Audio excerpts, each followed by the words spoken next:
Good morning, Mr. Ibarra. Good morning, sir. So you're charged with unlawful carrying of a weapon. You're facing up to a year in jail and or a $4,000 fine. Ms. Johnson, you're charged with possession of marijuana. You're facing up to 6 months in jail and or a $2,000 fine. We're going to do probable cause. You have the right to remain silent. Anything you say can and will be used against you.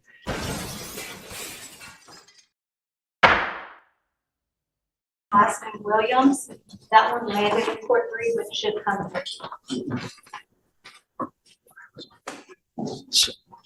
What page was it? Page 9. Okay.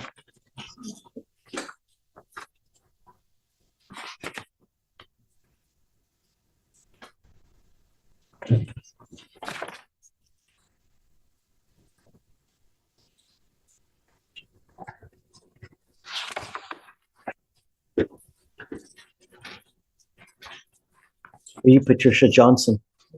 Ms. Johnson, you're charged with possession of marijuana. You're facing up to 6 months in jail and or a $2,000 fine. We're going to do probable cause. You have the right to remain silent. Anything you say can and will be used against you. You have the right to have an attorney present during questions and interviews. If you cannot afford a lawyer will be appointed to represent you, ma'am. Okay. On July 13th, 2024, officers received credible information from a concerned citizen that the co-defendant, a currently wanted person in Harris County, Texas for felony family assault, was inside a residence located at 710 West Bluff Drive in the garage portion of the residence. After opening the garage of the residence, officers observed the defendant lying in bed next to the co-defendant. As officers began to call the defendant and co-defendant out of the garage, officers observed several items of drug paraphernalia, such as used glass pipes and a white powdery substance wrapped in a clear plastic bag.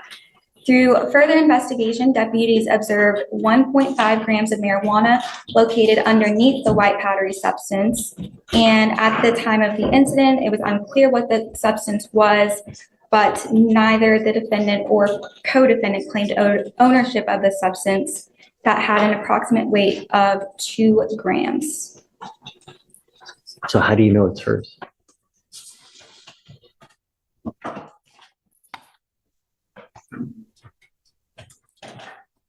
She's just at the house, right? Right, Your Honor. Is it her house? It's unclear whose house it was. It's Patricia Johnson. Ms. Johnson, just take a seat for me in the jury box. I'll be back with you here momentarily. I need to do a deeper dive on your case. You can get your stuff. So Williams is upstairs though, right? Ma'am, take a seat for me at the jury box. Is in court 3. Oh, he got a weed case too. Pavel, let's talk about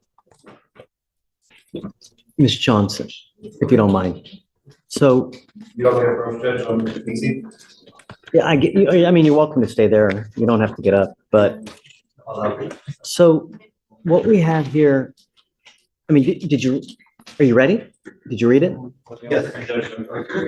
So we have a lady Yes. who's in a house, I guess just in bed with someone who's got felony warrants In the garage, but yes. in the garage. Yeah, and they're both laying together and the drugs were found right by both of them. Neither of them took ownership, so we charged both of them because they both have care, custody, and control of the drugs without any ownership. Everyone gets charged in those kind of circumstances. Whose house is it? So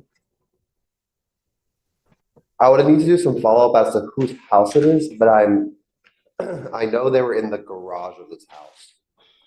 I mean, if it's her house, it's one thing, but I guess from what I understand, the defendant articulated as the co-defendant's mom's, but I don't have any way of checking that right now. say that again. So she says it's the mom's? It's the co-defendant's mom's house, and they're in the garage. Oh, the house. It's her house. It's their house. Because I mean, that's like me going to your house, right? And I'm sleeping on your couch and just, there's a little weed over there. I'm just a guest. And cops bust in, they try to charge me with the weed. What? I guess the argument is because they're close proximity, since it's right by the bed, they both have care custody and control of it, Judge. Yeah, And I'm not, That's the definition of it, so. yeah, but I don't, if she'd claimed ownership if it's her house, if there's something Yeah, a but little bit if they- more. Requiring them to claim ownership for purposes of. No, PC, I'm not saying would that you be- have to, but I'm just saying, I just don't think it's enough. I mean, imagine I go to your house and it's the same thing, you know? So I'm crashing on your couch, just hanging out. I didn't know. Oh, yeah, okay, so we did confirm the home belongs to both parents of the co-defendant. They're both listed as the owner of the house. So the house belongs to, The co-defendant's parents. okay, I'm gonna find no PC for her. Yes, sir. Come up, Ms. Johnson.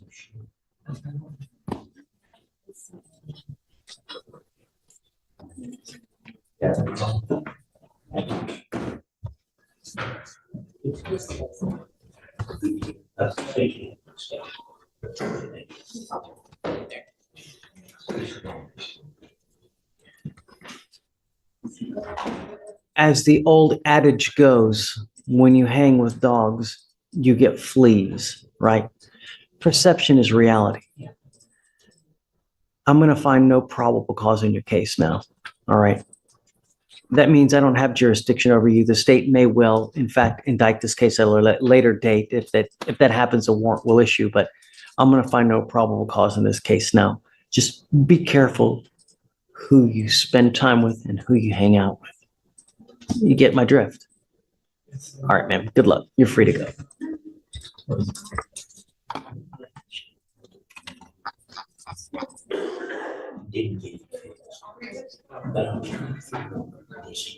Good morning, Mr. Ibarra. Good morning, sir. So you're charged with unlawful carrying of a weapon. You're facing up to a year in jail and or a $4,000 fine. We're going to do probable cause. You have the right to remain silent. Anything you say can and will be used against you. You have the right to have an attorney present. If you cannot afford one, one will be appointed to you, sir. Judge, this is a under 21 UCW. I can still read you the facts if you would like. Okay. On March 3rd, 2025, an officer was dispatched to a shooting. The officer found the defendant in a back alleyway with a gunshot wound to his leg. The defendant had a mesh backpack in his possession at the time and was able to see that there was a black handgun inside. The caliber of the handgun matched shell casings located on the ground next to the defendant. The defendant stated that he shot the gun in self-defense at 3 black males who shot at him. Those suspects fled the scene after officers' arrival. The defendant was transported to Ben Taub Hospital, where the defendant was being treated for the gunshot wound to his left femur. The defendant admitted to being in the 114th Street Bounty Hunters gang and is 18 years old. Okay, so was it really did he shoot himself, or do we know that someone else shot? We do not know. We So- know that the casings on scene match the caliber of the handgun that he had, but we don't know if he had shot himself and he stated he was being shot at by other people as well. So it's unclear. So the only allegation is that he's underage, essentially. Okay. Mr. Ibarra, I'm going to find that there's no probable cause to go forward in your case. You need to be very careful. You get but one life. You know, God forbid something happens where you have a gun and you use it, and then you end up getting charged with something. You've gotten shot in the leg now. I mean, luckily it's not somewhere else. It could be life ending. Sir. When you hang with dogs or when you're bad places in the middle of the night, really do something with your life. Get into school, graduate, get some knowledge. Sir. Take a seat from me, please.